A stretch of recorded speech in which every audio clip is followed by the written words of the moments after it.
Graças, paz! Tudo bem com você? Espero que sim, espero que quando eu chegar com esta palavra te encontre em paz. Muito bem-vindo, muito bem-vinda, você que está por aqui no nosso canal. E esse vídeo eu quero trazer uma palavra para você de edificação e de graça. Eu quero dar um tema nessa passagem, para você entender por que você é exclusiva. Por que você é uma pessoa especial para Deus? Porque Deus fez você com características diferentes e únicas. Com base nisso, eu quero falar aqui no livro de Juízes, capítulo 4, versículo 17. E eu quero ler essa passagem para você, porque eu quero embasar a minha fala nela. Olha só, diz assim: Cícera, porém, fugiu a pé para a tenda de Jael, mulher do queneu Éber, pois havia paz entre Jabim, rei de Azor, e o Crã do queneu Éber.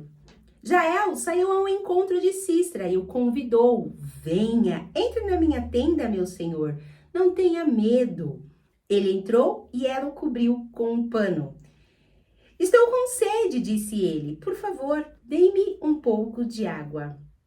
Ela abriu uma vasilha de leite feita de couro, deu-lhe de beber e tornou a cobri-lo.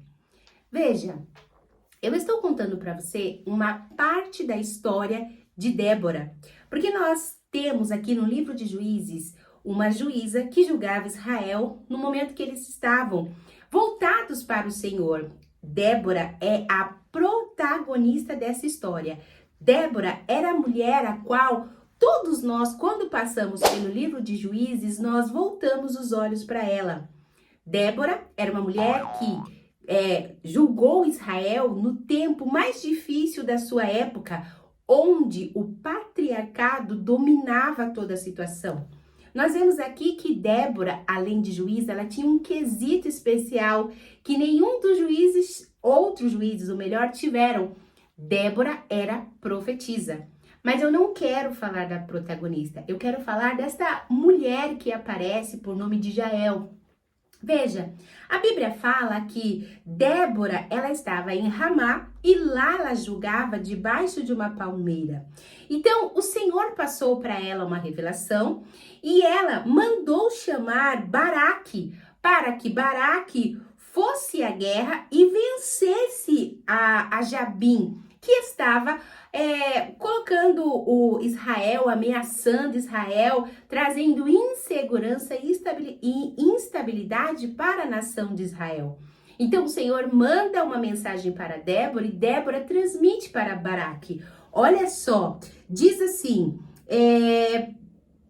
vá até Baraque, filho de Abinoam, estou no Juízes 4, 6, de Quedes e Naphtali, e lhe diga: o Senhor, o Deus de Israel, lhe ordena que reúna 10.000 homens de Naphtali e Zebulon e vá ao Monte Tabor. E ele fará que o comandante Cícera do exército de Jabim vá atacá-lo com seus carros de guerras e tropas junto a Quizon e os entregará em suas mãos. Então, pela profecia que Deus havia dado a Débora, que estava sendo transmitida a Baraque, a vitória era certa, era certeira.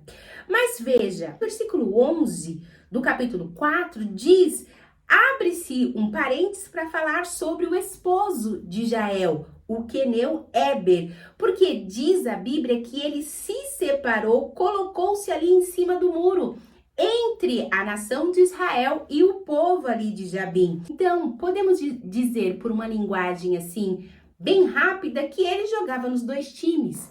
Só que ele tinha uma mulher especial por nome de Jael.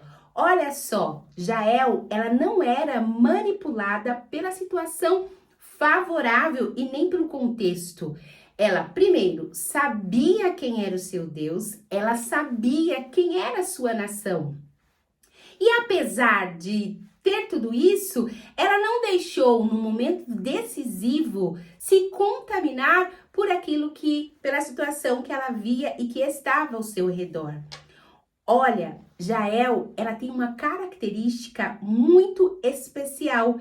Ela sabia tomar decisões no momento certo. Interessante, né? Jael também, como exclusiva que era, ela soube o momento certo de usar a sua inteligência e aquilo que ela tinha em mãos ao seu favor. Olha só, a Bíblia diz que quando Baraque, ele recebe essa notícia, ele teve medo. E por conta disso, ele fala assim, olha, Débora, eu só vou se você for juntamente comigo. E aí, é aonde Débora diz, olha, porque você não teve confiança, você não teve medo, a honra dessa guerra vai ser passada para outro, vai ser passada para outra.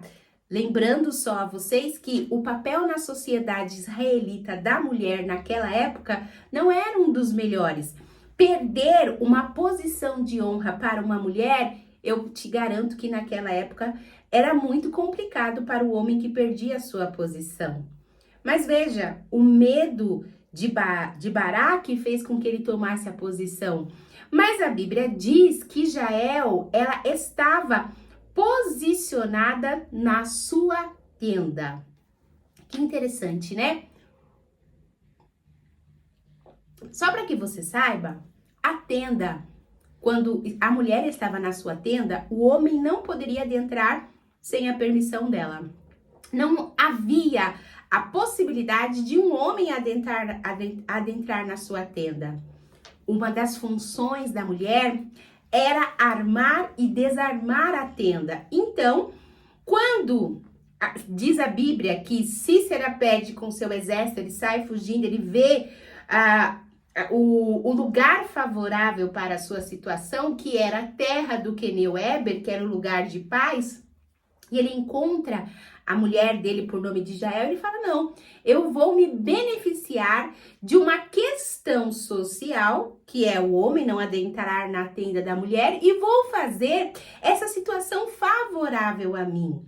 Lembrando a você que uma das funções da mulher naquela época era armar e desarmar tenda. Então, eu posso dizer que na tenda dela tinha todo o material necessário para que ela colocasse as estacas. Então, vamos trazer para uma realidade de hoje, por exemplo, estava lá o martelo, tudo que fosse necessário. E nós vemos que Jael usa a sua inteligência no momento correto para uma guerra. E aí é onde eu quero te trazer aqui, chamar a sua atenção. Como você, mulher, tem se portado em momentos de guerra? Como você, mulher, se porta quando há um conflito, por exemplo, da sua alma, um conflito, por exemplo, das suas emoções? Como que você se comporta?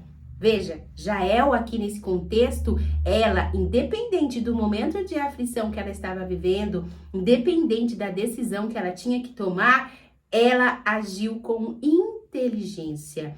E a inteligência trouxe calma. Ela conseguiu pensar, ela conseguiu fazer que o ambiente fosse favorável para que Deus manifestasse a sua glória através da vida dela.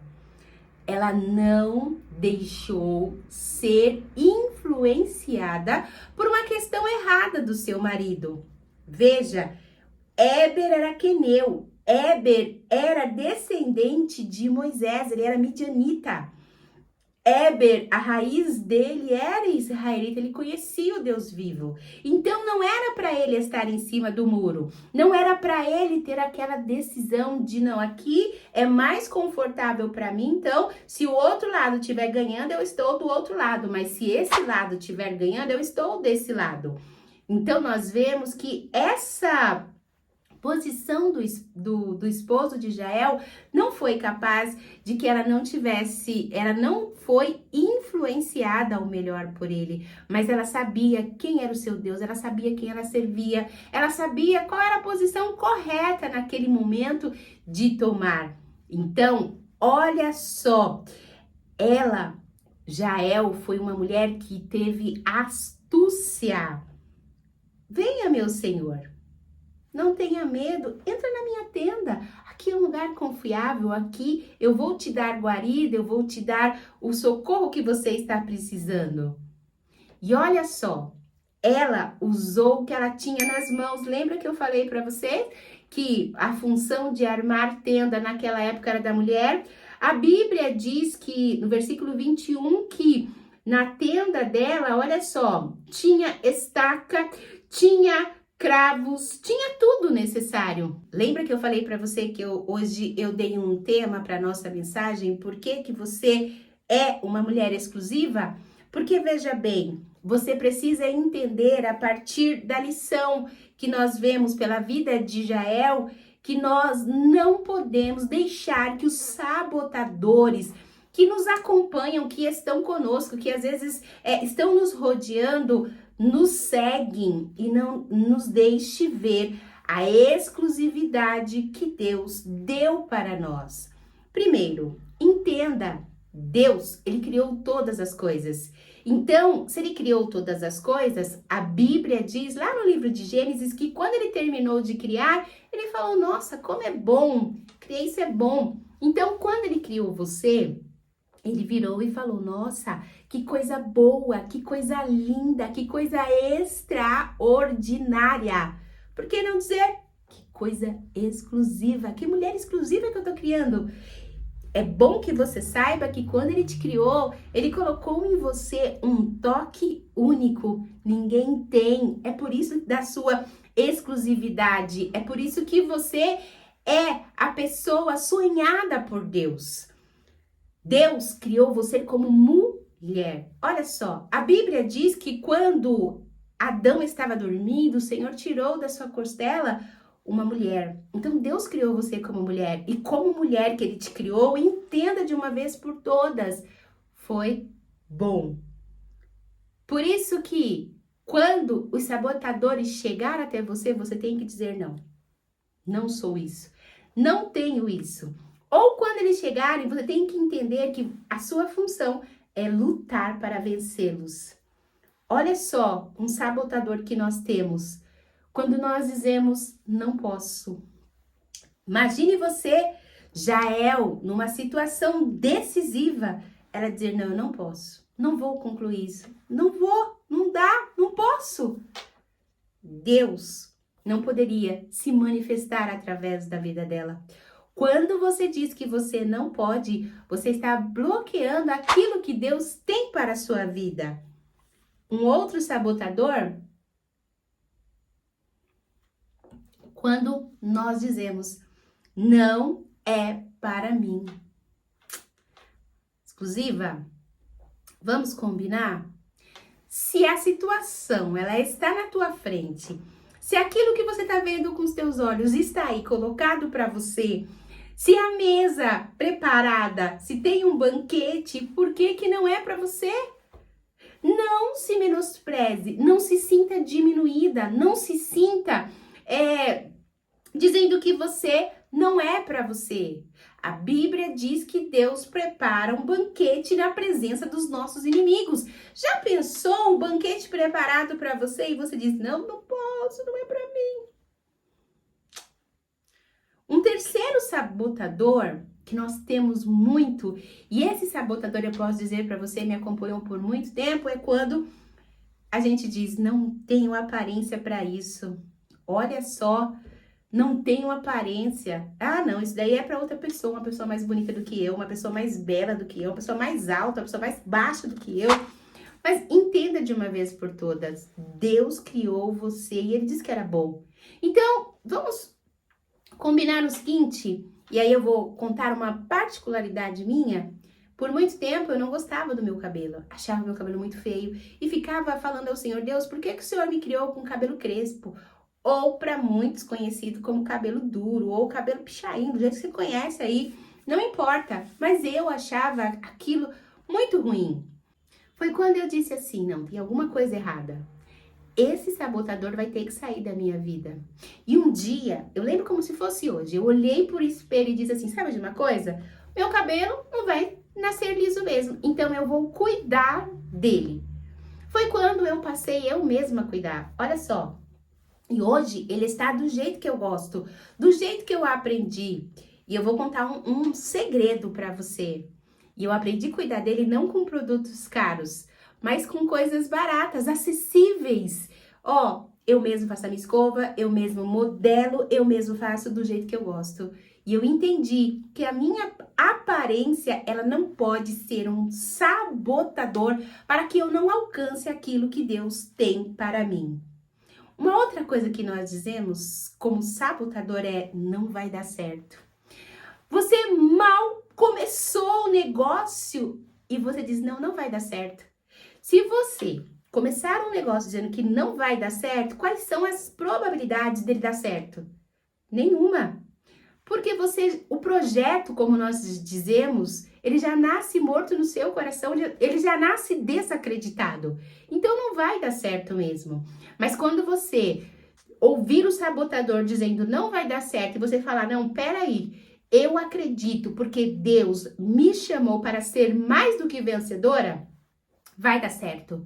E aí você vai começar a projetar, você vai começar a tirar aqueles sonhos da gaveta, você vai começar a dar andamento, a fazer aquilo que é necessário fazer para que esse projeto dê certo.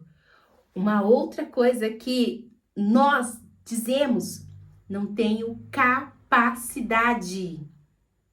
E quem é que dá a capacidade? Já pensou se quando estava em frente ao problema, Jael dissesse: não, não tenho capacidade, não vou fazer. Não, não é pra mim, eu tô com medo, não. Mas ela falou: não, eu vou fazer, eu fui capacitada para isso. Vou usar aquilo que eu tenho nas mãos. Vou deixar uma coisa bem clara para você aqui. A nossa exclusividade, ela nasce principalmente quando nós entendemos e começamos a dar vazão às nossas ferramentas, a ferramenta que Deus nos deu. Sabe por quê? Porque Deus deu uma ferramenta para cada uma de nós. Eu tenho a minha e você tem a sua. Você não pode usar a minha e eu não posso usar a sua. Então, vamos começar a entender e mandar embora esse sabotador que diz: não tenho capacidade, porque a capacidade, ela vem de Deus. Basta que nós nos disponibilizemos para recebê-la. Quando nós entendemos essa verdade, isso começa a fluir na nossa mente, nós entendemos que para nós basta nos dar o primeiro passo. A capacidade, ela vem do alto. E o último sabotador que eu quero falar com você é quando nós dizemos: não tenho arma suficiente. Veja, a palavra é muito clara. Jael usou aquilo que estava disponível às suas mãos. Talvez ela não pudesse não ter ali a estaca, o martelo, não pudesse não ter nada disso. Mas ela ia com certeza usar outras ferramentas, porque ela usou o que estava disponível a ela, e essas armas eram suficientes para que pudesse ter o desfecho que a história teve. Como que eu quero concluir esse vídeo para você? Para que você entenda, você foi chamada por Deus, Deus chamou a você para viver uma vida de exclusividade. Ele criou você única para que você pudesse fazer aquilo que ele tem designado. Então, você foi criada com um toque único. Deus, ele aposta em você, ele acredita em você, ele confia em você. E sabe o que é melhor? Assim como ele teve para Jael, ele tem para você honra. Amém? Olha só, quero te agradecer por estar aqui e eu quero dizer a você que se porventura o diabo tem dito para você que você não pode, que você não é capaz, que você não é criada, que você não, eu vim aqui para te dizer que você pode todas as coisas naquele que te fortalece e que você é a mulher que Deus sonhou, a mulher que Deus criou para fazer uma grande obra. Vamos então tomar posse dessa verdade? Que Deus abençoe a sua vida e a sua casa. Eu quero te convidar para se inscrever, ó, aqui, ó. Vou deixar aqui para você se inscrever lá no meu canal do Instagram. E também para você ir lá no meu canal do TikTok. Eu tô no TikTok também, aqui, ó, TikTok. Tá bom? Eu espero vocês e até o próximo vídeo. Que Deus, em Cristo Jesus, abençoe você e a sua casa.